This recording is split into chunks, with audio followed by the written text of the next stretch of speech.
कसे आहात सर्वांना तर फर्स्ट ऑफ ऑल खूप खूप थँक्यू. लास्ट वीकेंड ब्लॉगला सर्वांनी खूप छान प्रतिसाद दिला, खूप सारे कमेंट्स केले, खूप सारं प्रेम दिलं, त्यासाठी खूप खूप थँक्यू. आणि त्याच प्रेमामुळे मी आज एक नवीन वीकेंडचा लाँग ब्लॉग इकडे घेऊन आलेली आहे.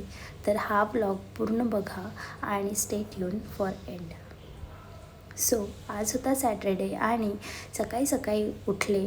थोडंसं मॉर्निंग स्लो असते आणि वीकेंड असला की थोडंसं आरामात सगळ्या गोष्टी चालतात. तर ब्रेकफास्टमध्ये आज मी बनवला होता हा होममेड ऑमलेट एग पिझ्झा.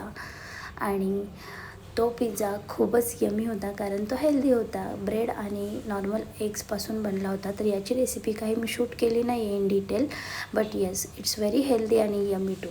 त्यानंतर इकडे छान मस्त फ्रेश झाले, अंघोळ वगैरे करून घेतली आणि लागले मी माझ्या कामाला. आता घरात वीकेंडची भरपूर कामं पडलेली होती, पण त्याआधी म्हटलं क्रिशिवलाही काहीतरी खाऊ घालावं, जे की त्याला मी कधीच पूर्ण वीकमध्ये देत नाही, मॅगी वगैरे.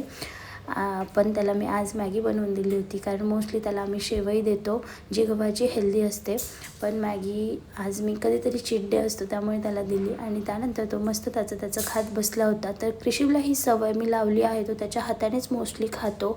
भरपूर गोष्टी आहेत जो त्याच्या हाताने एन्जॉय करतो आणि लहान बाळांना ह्या अशा सवयी लावल्याच पाहिजे कारण मग जास्त आईला पुढे जाऊन त्रास होत नाही. ते त्यांच्या हाताने खातात आणि त्यांचं पोटही छान भरतं.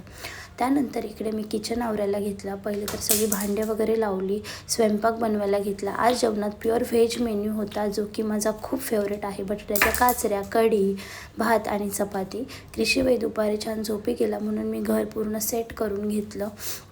आणि वीकेंडला ह्या गोष्टी फक्त आणि फक्त वीकेंडलाच होतात. घरातल्या बेसिक साफसफाई असणं, आवरणं असणं, सगळ्या गोष्टी. त्यानंतर आम्ही गेलो होतो इव्हिनिंगला बाहेर गेलो होतो आणि बाहेर गेल्यानंतर थोडंसं पेटपूजा वगैरे केली आणि त्यानंतर आम्ही क्रिशिवला घेऊन गेलो एका छानशा गार्डनमध्ये, जे गार्डन पिंपळे सौदागरमध्ये आहे.